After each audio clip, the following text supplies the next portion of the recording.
already happened, made me sad. I know, it is. It's like, oh, you like that? Yeah, it's gone. We're done. Hope you saw it and felt it while it was here. Exactly. We'll see it in June. All right, thanks, Valerie. And don't forget to enter the 12 Days of Streaming Sweepstakes. Download 2822 now on your Roku, Apple, or Fire TV. Scan the QR code to enter and possibly win $1,500 in groceries from SureSave. And today is the last day to nominate a remarkable woman for our 2026 contest. Visit our website to nominate her. One winner will travel to Nashville for the national celebration early next year. It's a huge number that could win you big. There's another shot for you at getting rich when 2822 News comes back.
In this afternoon's Health Beat, U.S. health officials are proposing new restrictions that would ban gender-affirming care for minors.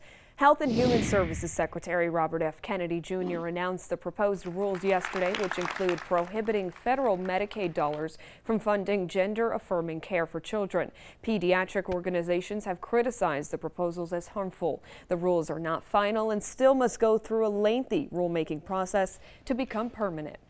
Scientists say they may have the answer for why women suffer from irritable bowel syndrome far more than men. A UC San Francisco study found that the hormone estrogen can trigger pain in the colon and make women more sensitive to certain foods. The findings could pave the way for new treatments to help women with the common gastrointestinal condition.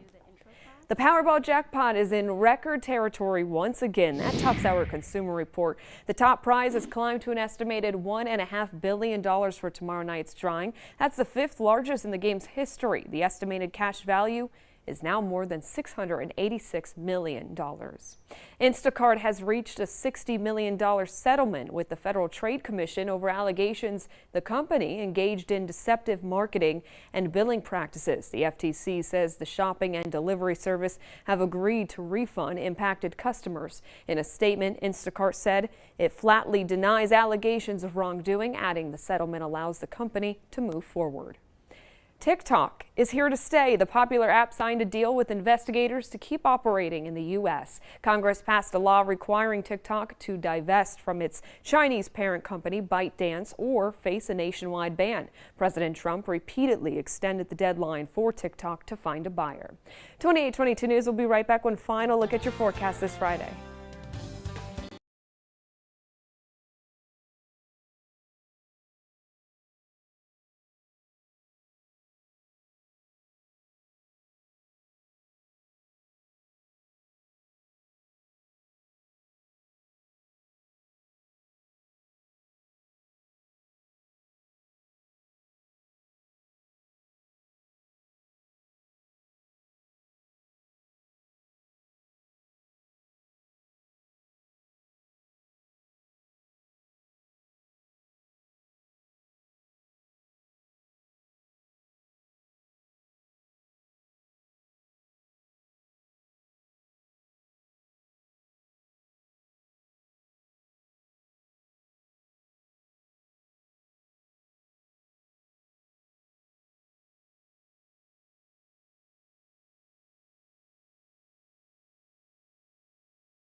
If you need to hustle and get those Christmas gifts, today is not the day. Probably not. No, weather is Not not the day. ideal. No, we've already been dealing with some steady, heavy rain. That heavy rain is moving out, but we're looking at now a potential for some rain and snow showers this afternoon into this evening, dropping temperatures, and it's really windy. Gusts can get up to around 50 miles per hour. Hence the reason we're in an alert day today. We also have that potential for some refreeze as those temperatures are dropping. So that 52 already happened. We're back in the 30s here over the weekend, and we continue to stay there into Christmas Eve. Maybe bake the cookies instead, stay indoors. Yeah, do all the indoor things today. Do the indoor things, Yes. save the presents for Christmas Eve. Just kidding. Yeah, exactly. All right, be safe out on the roads and take care. We'll see you later. For First F4, Mark Hiller.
There on the backside as these temperatures will vary in Scranton.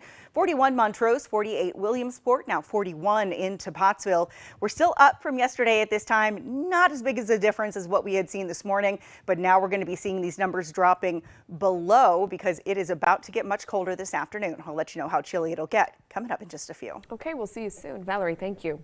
Now to a developing story today. Several people are arrested, one facing Be dropping through the day.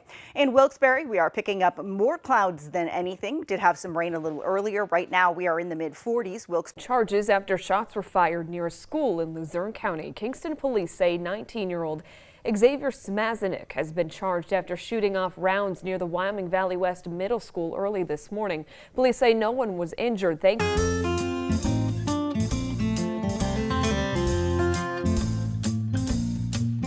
Hey everyone, and welcome to the Farm and Pastor's Wife. I am so glad you're here. Welcome to my kitchen down on the farm. We're going to have a great time today. Today's video, we are going to take a trip down memory lane. One of the videos that put my YouTube channel kind of out there and caught traction was my 2-ingredient biscuits. When I uploaded that video, the 2-ingredient biscuits, I got tons of questions like, can I make it with a different type of milk? Can I make it with this? Can I make it with buttermilk? Can I make it with regular milk? So we're gonna do the 2-ingredient biscuits all over again, and we're gonna make it 3 different ways and see if you can make it with other milks and see which one is actually my preferred method and Bryant's preferred method. Hey, if you're new here, I am Leslie, my husband is Bryant, and we are thrilled to have you in our kitchen. So let me get everything I need and we will get started. So where this recipe starts is with self-rising flour. I did not realize self-rising flour may not be available everywhere. So let me tell you how to create real quick your own self-rising flour. You're just gonna need some baking powder and some salt and some all-purpose flour. So to every cup of all-purpose flour, you're gonna add 1.5 teaspoons of baking powder and 1/4 teaspoon of salt. So what you can do is just kind of put together your own container of self-rising flour. Just mix it up, make it, have it on standby. Thank goodness where I am at, it is widely available and I can just go and purchase a bag of self-rising flour, and that's where we're starting. So My original recipe will be linked down in the description below, or let me go ahead and give it to you. All it is 2 cups of self-rising flour and 1.5 cups of heavy cream. So that's how we're going to start making it today, is with heavy cream. I am cutting the recipe down since I'm going to be trying 3 different recipes of biscuits. So I'm going to cut my amounts down for the program right now. But the original recipe is 2 cups of self-rising flour and 1.5 cups of heavy cream. So, all right, let's get started. Like I said, I'm cutting my recipe down, so I'm going just to 1 cup of self-rising flour. And since I'm cutting it in half, that means we're gonna do 3/4 of a cup. Look at me going and doing my math. 3/4 of a cup of heavy cream. At least I hope that's right. Hope my math teacher isn't watching. All right. So here we go. Let me grab a utensil to mix with and we'll mix this up. So the one thing about this dough is it feels a lot different than other biscuit doughs does. It almost has a Play-Doh type feel to it. And let me just say, it depends on the humidity of your home.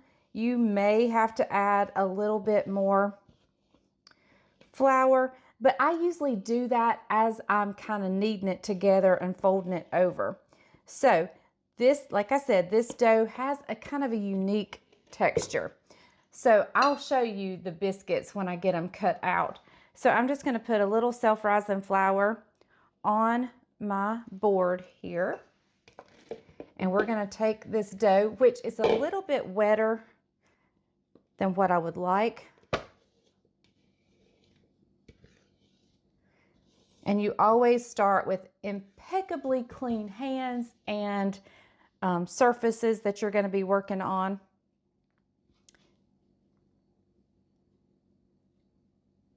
All right. So I just kind of like to roll this in the self-rising flour a little bit just so I can get it to where my hands are working it and it's not sticking to my hands. Now, I used to roll these out with a rolling pin. And I'm just kind of folding it over a few times because the more you fold it, the more layers your biscuit has. And it's just kind of wonderful that way. Anyway, I no longer roll it out with a rolling pin. I just soon not mess up a rolling pin. But I flatten mine out with my hand. And I go to about, I'm guessing, 1/2 inch. All right. And I'm just going to dip my biscuit cutter, which is it's not a must-have utensil, but it comes in handy. I used to use canning jar lids to cut my, or the glass, a cup that had a perfect ring around it. And so I'm just going to cut, and I like to go straight down. If you are familiar with my channel, I say don't ever twist it because that kind of seals the edges of your biscuit. And prevents it from rising as well. So let me show you this. It's a much smoother dough, and it's just different. It's just different.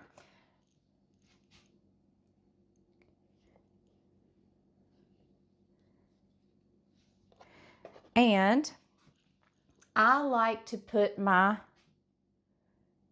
biscuits kind of in, and it depends on what kind of biscuit you want. If you like crusty edges on your biscuit, you want to separate them on your greased pan. If you like a soft, fluffy, tall biscuit, you want to have them touching and surrounding one another. And I'm not going to waste this. I'm going to just kind of pat this back out and roll it back out into a shape and get probably 2 more biscuits out of it. So once I do that, I'll bring you back and show you how I'm going to place it on the pan. Usually with the last biscuit, I don't worry so much about cutting it out. I just pat it out and know that it's going to look a little different than the rest of them. And what I'm going to do, just because I'm going to try to do everything on one pan, I'm going to cut this one in half, and so I'll know this grouping is my 2 ingredient biscuits with heavy cream.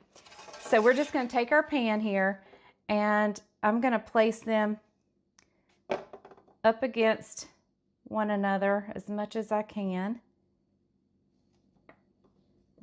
I like mine soft and fluffy. It always depends on what I'm going to be eating with my biscuit on how I like it. If I'm going to be eating it with sausage gravy, then I want a kind of a crustier biscuit, some texture to my biscuit. And I'm just cutting this one in half, and so we're going to do 2 halves. I don't know how that'll turn out, but that's just how how I know which grouping that is. But if I'm going to use sausage gravy, I want a kind of a crusty biscuit. If I'm just eating a biscuit as a piece of bread with my supper or whatever, or if I'm going to put some just hot butter and honey on it or some apple butter, then I want a soft, fluffy biscuit. So if I want a soft, fluffy biscuit, I'm going to bunch them together. If I want a more crusty biscuit where it gets done around it's going to get done, but it gets kind of nice and crumbly, I'm going to separate them. Okay, so I'm going to grab everything I need for the next one, and I'll meet you back. So you can probably hear a fan running, and that is my stove running. Like I said, one of the questions I got tons of is, can I make it with buttermilk? Can I make it with regular milk? Can I do this? Can I do that? And I didn't know the answer because I had always just made it with heavy cream. So today we're going to try and find out. I have a feeling the amounts of milk may be different. And so I'm going to add the milk in slower and not just dump it all in like I did with my heavy cream. And we're going to see if it works. So the next one I'm going to make is buttermilk. And when I make other biscuits, I always use buttermilk. I poured way too much because I think it's going to take less, if anything, but we're going to see. So I'm just using the same bowl. We're going in with the same stuff. I'm going to add about half a cup to begin with. And we're going to mix that up and see where it's at. And then we'll keep mixing as necessary. It's definitely going to take more than half a cup. I thought it would take less buttermilk than it did the heavy cream, but it may take more. All right, let's go with a little bit more. All right, now we're at 3/4, which is where we were with the heavy cream.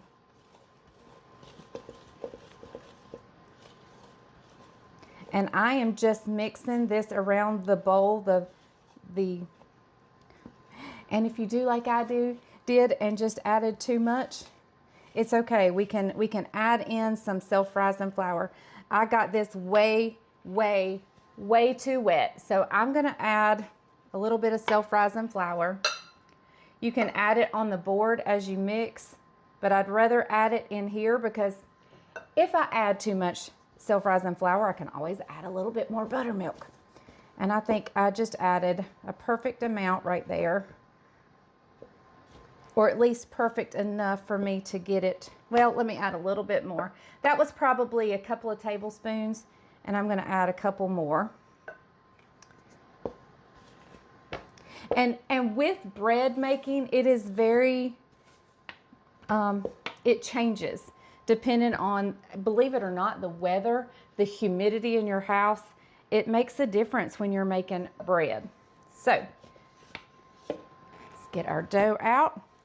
And so I added probably just, we're going to guess around 1/4 cup more flour. So that was probably 1 1/4 cups of flour. And I still have some in here, so. And I'm going to mix that in right here on the board. And this is This is a very firm filling dough. The heavy cream one is a very firm filling dough. This is very light and fluffy filling. So we're gonna see how this 2-ingredient biscuit works with buttermilk. I have a feeling it'll work great because, especially a full fat buttermilk, because there's your fat concept or ingredient. Like the heavy cream is very full of fat. This is much fluffier, much softer of a dough than the heavy cream one. But the heavy cream one is a delicious biscuit. All right, and I'm just going in my flour here.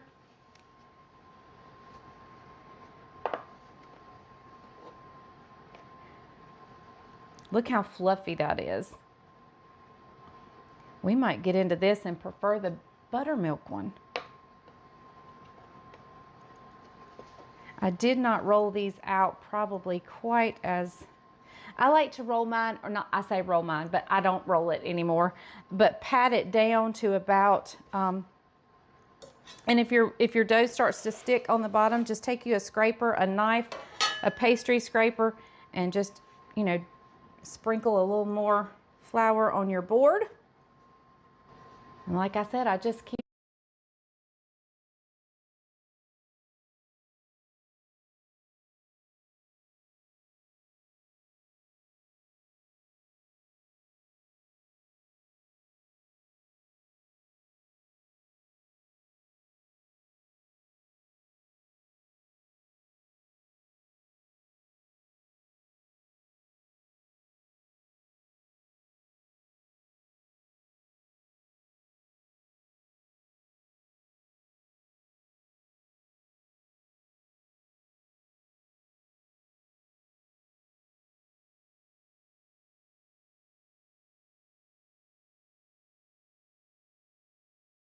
folding it over and making more biscuits.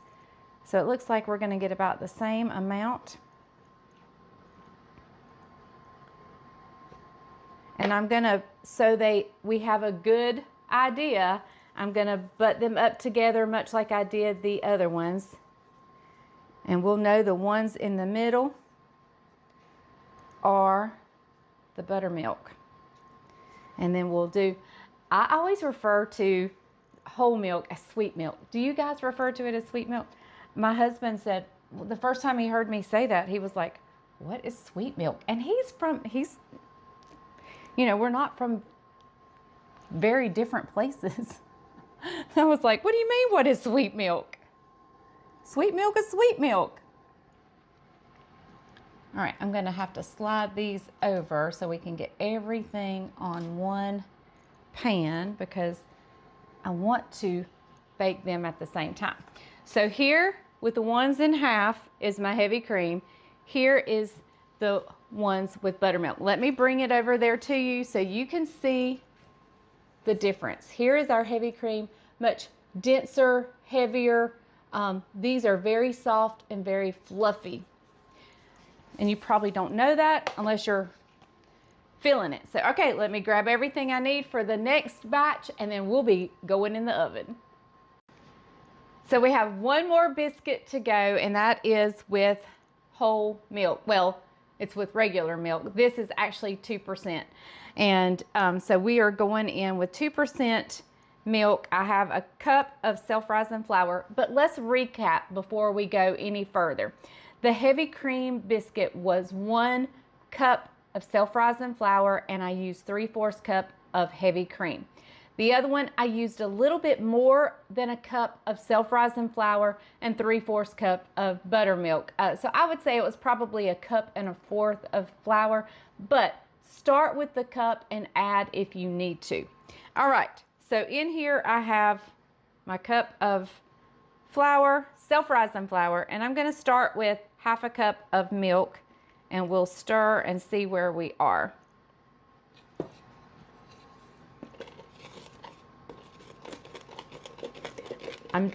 Definitely don't think I'm going to need all of that milk. Wow. That, I did not even need 1/2 cup. So we are definitely going to have to add more flour in here. In fact, I'm going to have to add a lot more flour. I'm going to scoop out another cup of flour, but I'm only going to go in with half a cup to start with. And we'll see where we are.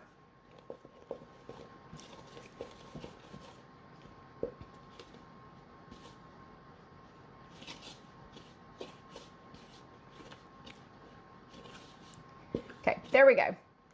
So you definitely do not need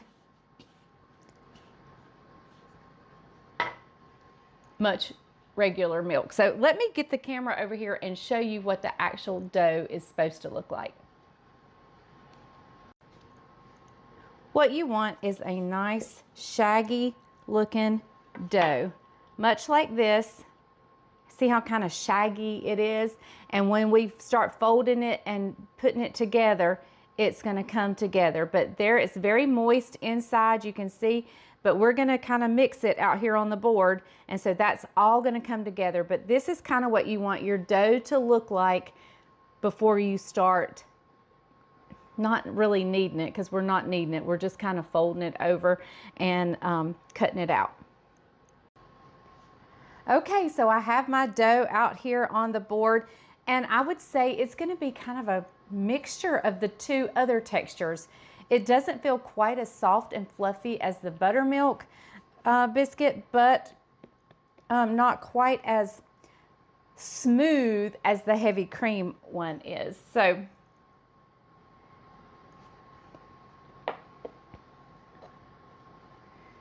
and it only took half a cup of milk. That's crazy. So we'll see if they're as good as the other two.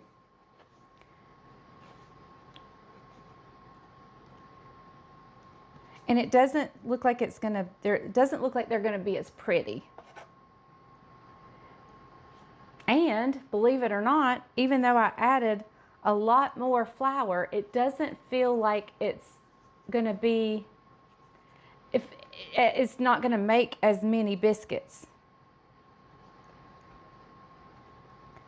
But we'll see.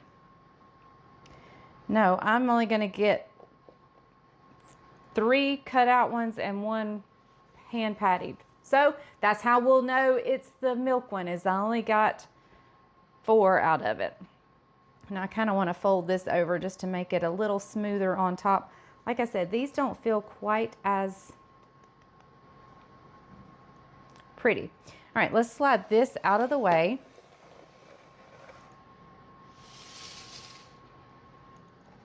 And we're going to put these down here.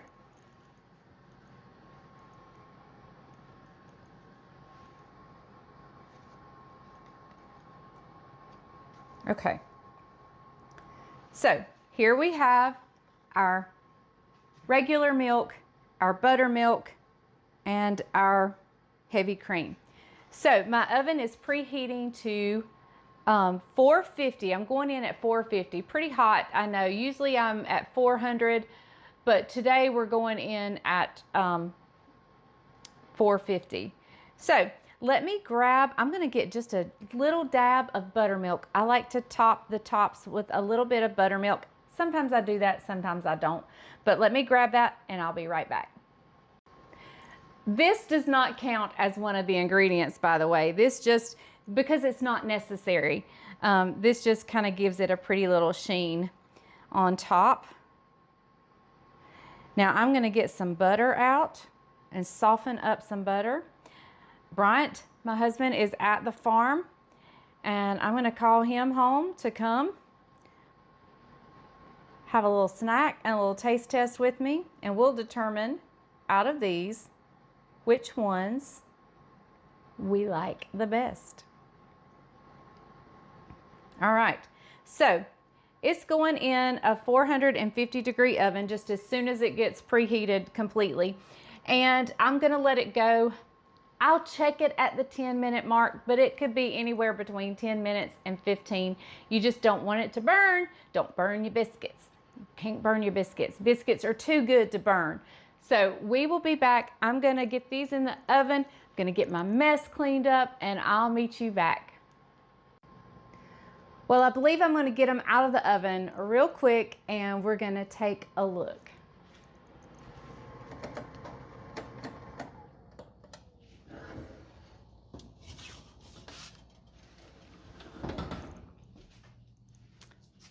Here are our beautiful biscuits. Our heavy cream ones browned up beautifully. And these are our buttermilk and these are our sweet milk. I don't know. I have a feeling I'm going to be a heavy cream girl, but we'll see. All right, let me grab. Well, what I'm going to do is I'm going to take the tallest ones of each, and I have a plate here. And this plate has some light strips in it. So over here on this side where the light strip is, I'm going to put the heavy cream. In the center, I'm going to do the buttermilk, and over here, I'm going to do the regular milk. And we're going to see kind of how they stand up to each other. And then we'll call Bryant home from the farm. All right, so here is my heavy cream biscuit. Here is the buttermilk biscuit. And let's get a pretty, I don't think I'm gonna like this, the regular milk one. Here is the regular milk. So here we go. They're kind of all even as far as height goes. I can't say that one is significantly taller than the other. So here we go so far. Let me call Bryant home and let's give this a taste test. While we're waiting for Bryant, let me show you the texture of each one. I've gone over and got another one. We still have our plate ready for us to taste test. Here, look at that steam coming up. This is the heavy cream one. Look at that. Oh my goodness, that looks beautiful. Here is the buttermilk one. It's definitely firmer, but still a pretty texture. And here is the regular milk one. Again, a beautiful soft crumb, but definitely more dense. Out of all of these, the inside of the heavy cream one seems the fluffiest. So, but what counts is the taste. Well, I've got him in here. We're gonna taste test the biscuits. This is my 2-ingredient biscuits. Right. One, the traditional with heavy cream, Okay. buttermilk, and sweet milk. Oh, comparison. So right. contestant number 1 is the heavy cream. Which, do you want the top or bottom? Give me the bottom. Bottom, All right. okay. And we have some melted butter here and some apple butter. What do you want? I'm gonna do apple butter. I'm going with butter. All right. I'll do half and half. Okay. Ready? Delicious. It almost melts in your mouth. Fluffy. Fluffy, fluffy, fluffy. And believe it or not, that's the most dense dough we had. It's the heaviest dough. Yep. All right, I'm gonna try butter. It's so good. Got you a little Pepsi too. Tastes like Cracker Barrel. It's so good. So good. You ready to move on to contestant number 2? This is buttermilk. This is made with buttermilk. It's a little bit drier looking to me. Right. Top or bottom? I'll do bottom. Okay. And I'm gonna do butter this time, not apple butter. Because I think apple butter, You don't get the flavor of the biscuit. right, took away. All right. Here we go with the buttermilk one. Here in the South, you use butter anyway, right?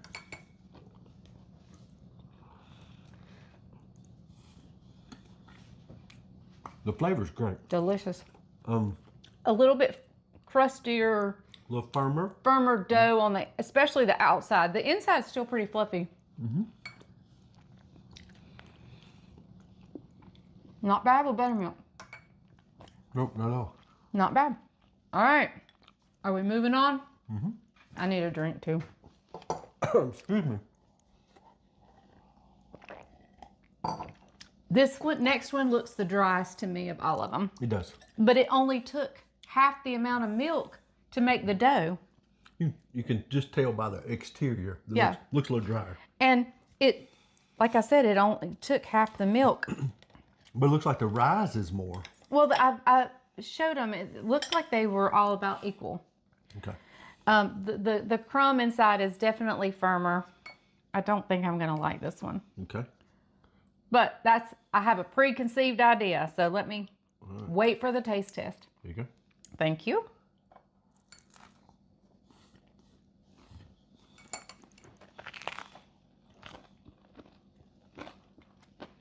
And this was regular milk? And like I said, it only took half the amount of milk to make the dough, but it is definitely a drier biscuit.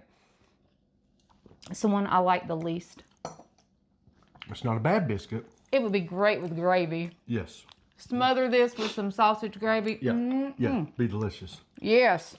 It's not a bad biscuit, but I'm gonna My favorite's the heavy cream. lean toward the heavy cream. Yeah. Yeah. So good. The I'm back on the heavy cream one. I picked it up. The buttermilk one was good too. This just melts in your mouth. The other you have to kind of chew a little bit. All right, so that's the wrap up of the taste test. And you say? I say heavy cream. I say heavy cream. You heard it. Go ahead. You heard it right here on the Farming Pastor's Wife. The heavy cream 2-ingredient biscuits is phenomenal. Hands down the best. Remember, if you don't have self-rising flour, it is 1 cup of all-purpose flour to 1.5 teaspoons of baking powder and 1/4 of a teaspoon of salt. Create your own self-rising flour and enjoy this. It is so very good. Thank you so much for joining us. And as my tagline says, remember, if the grease is hot enough, you can fry anything. Bye, y'all. Bye, guys.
Hey everybody, I'm Vera Stewart and welcome to the Very Vera Show. You may not know it, but this month is National Peanut Butter Lovers Month, and there could not be a better month for me.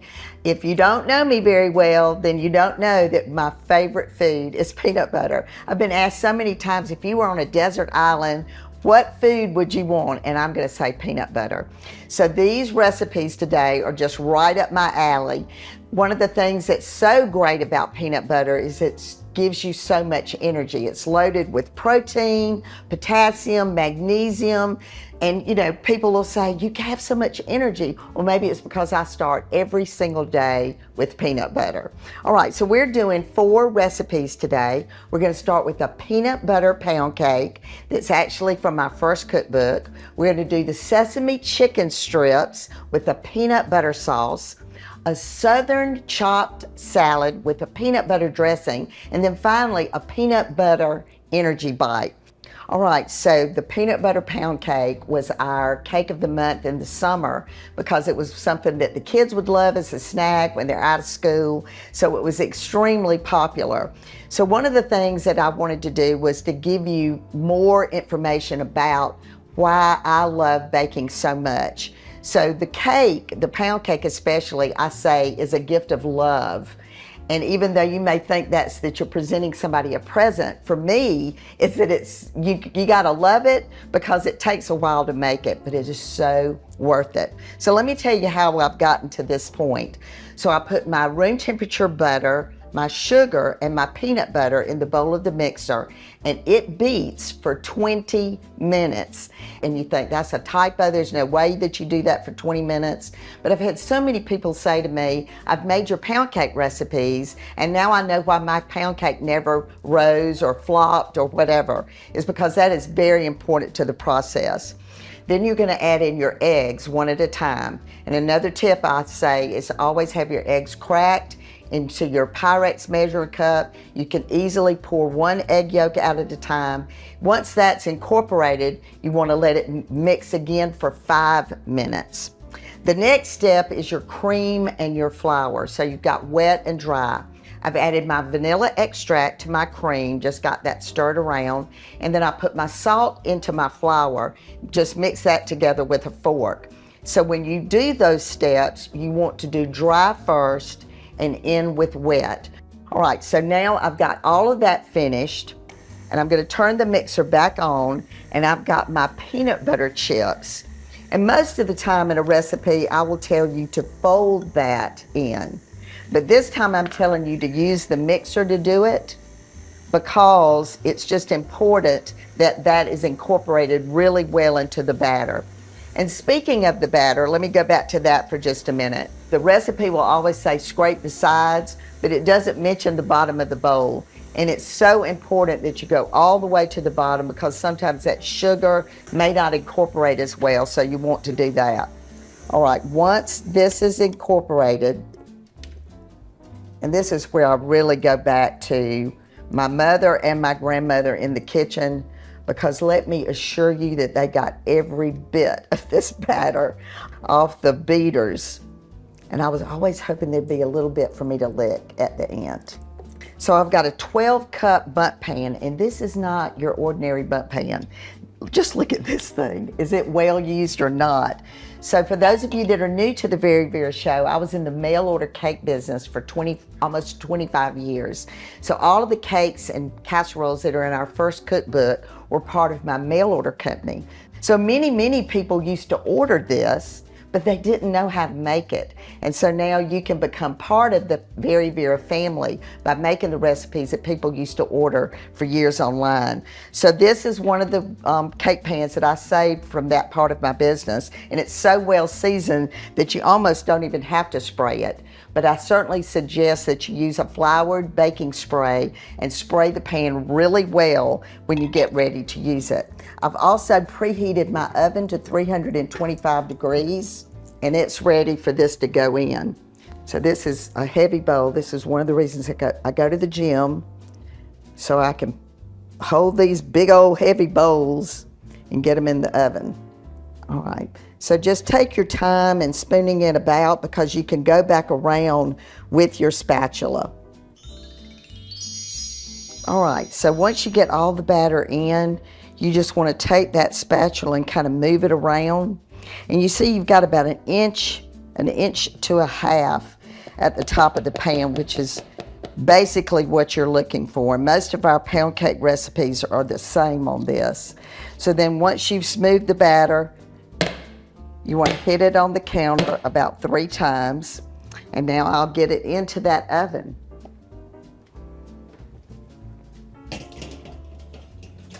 Right in the center. You see where my rack is, and the cake is now in the center of the oven. All right, so the glaze on this is amazing.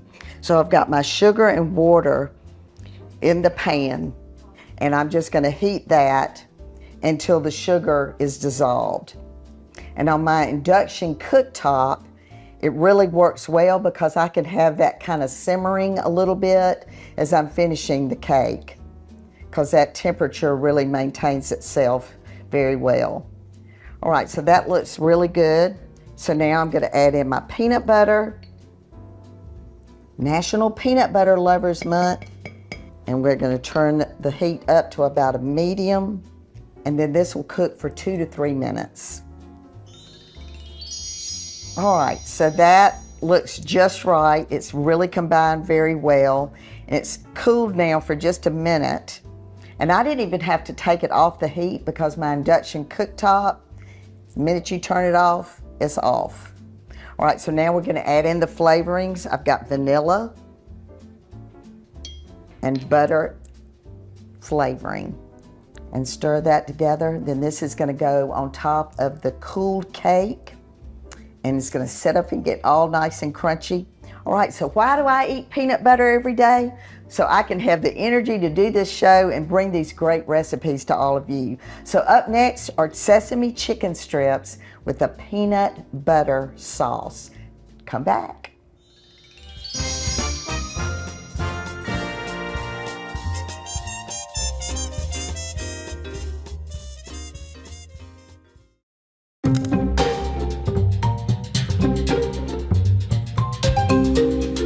See what's possible for your kitchen. With Sub-Zero refrigeration, Wolf Cooking, and Cove dishwashing.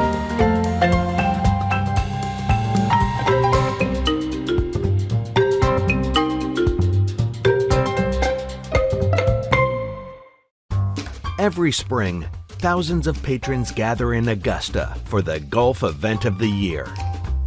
If you're making the trip, let Vera manage all aspects of your tournament week experience, from finding the perfect home to providing exquisite meals for you and your guests, to transportation to and from the course. With over 35 years experience, Vera has you covered. Plan your trip at veraaugusta.com.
Welcome back, everybody, and if you're just joining me, we're celebrating National Peanut Butter Lovers Month, and I just said during the break that I should be the president of that fan club, because I honestly start my day every single day with a tablespoon of peanut butter on a slice of toasted English muffin. It's just where I get my energy pack from. So I'm glad to have you all joining me today for some really delicious recipes. So we got that peanut butter pound cake in the oven. The smell in here is amazing.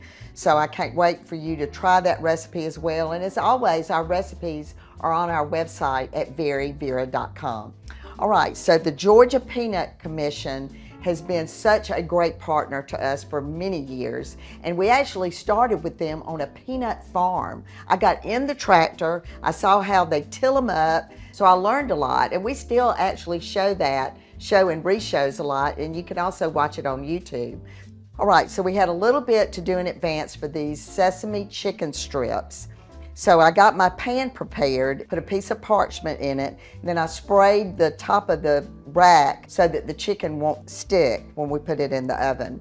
And then you've got your boneless, skinless chicken breast. I've cut those into 1-inch strips.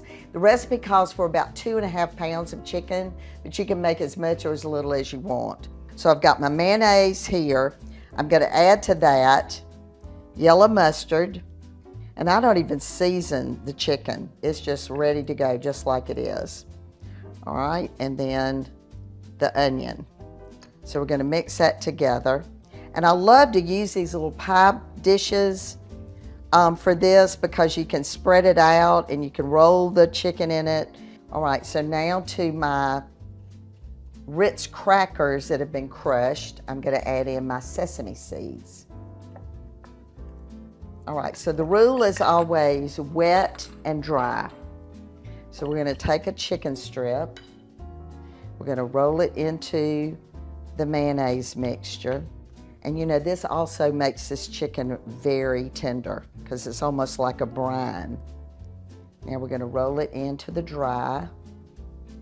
And you know, just take your time on this. And again, these are the recipes that we love to do with the children in summer camp because they're, you know, it gets a little bit messy, which they like. We don't necessarily like that much, but it works. All right, so let's do another one.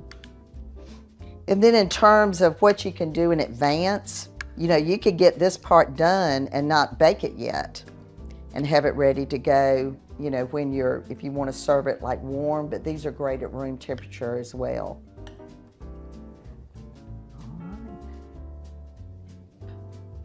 And I actually love, you know, dark meat, but the strips are, of course, better if you use a chicken breast.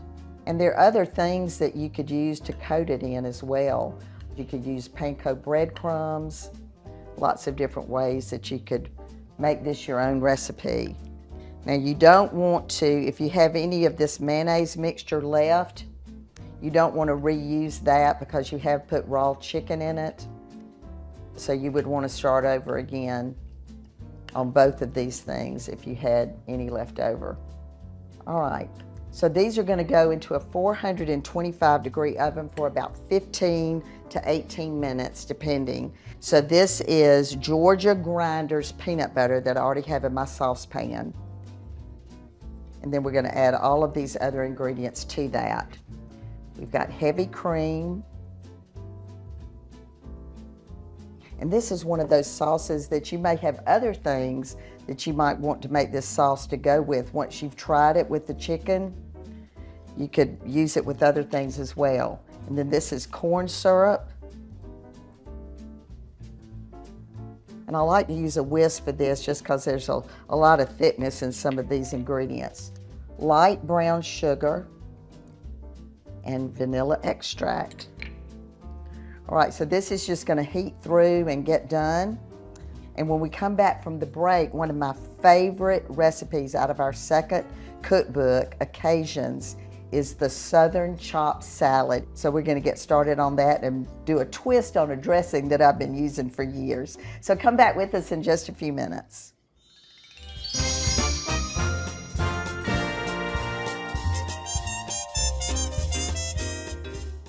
If you've never been or even visited lately, it's time to see Augusta. Georgia's Soul City is experiencing a renaissance with new restaurants, shops, and attractions popping up almost daily. Whether you're a foodie, a history buff, with family or friends, or just looking for an adventurous weekend getaway, come see us. Our gracious, friendly people and laid-back, eclectic style make a trip to Augusta an easy, unforgettable experience. Plan your trip today at visitaugusta.com.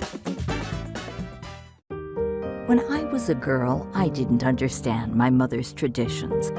That is, until I had a family of my own. Because as your family grows, so too does your heart. All the love, all the memories, it all comes rushing back.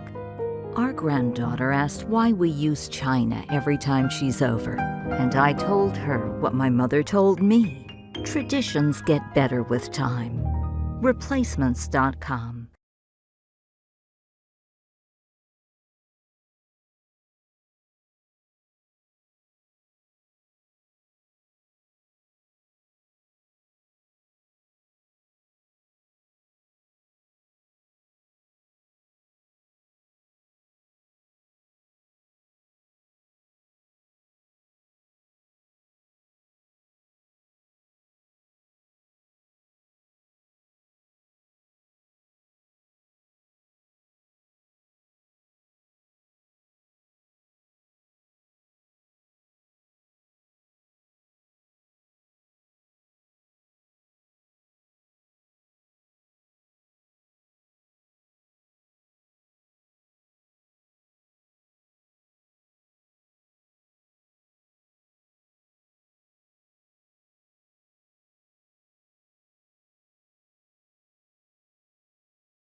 All right, so we're on a roll here with recipes made with peanut butter, and I absolutely love this recipe. It is a Southern chopped salad.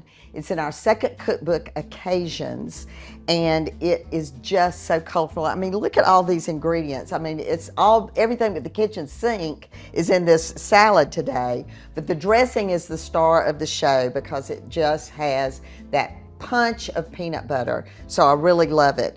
So one of the things that I keep telling all of you new folks, all the 25 new markets that are watching the show, to get to know me a little better, is one of the things that I love to do is put a twist on my own recipe. So the balsamic vinaigrette dressing that we're using today is in my first cookbook, Recipes from My Table. But when we were looking at a dressing recipe to make for this show today with the Georgia Peanut Commission, I thought, why would we not use the balsamic and let the twist be the peanut butter? So that's what we've done today. So we're going to get started on it. So I'm going to put my balsamic vinegar in the blender. How many of you still have a blender in the cabinet? I know I do, but if you don't have a blender and you've got a RoboCoupe, you could use that as well. So now I'm going to put in my Georgia Grinders peanut butter.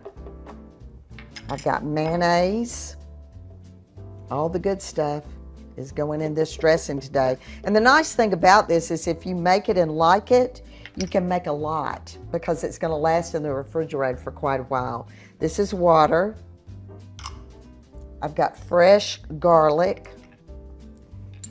I've got kosher salt,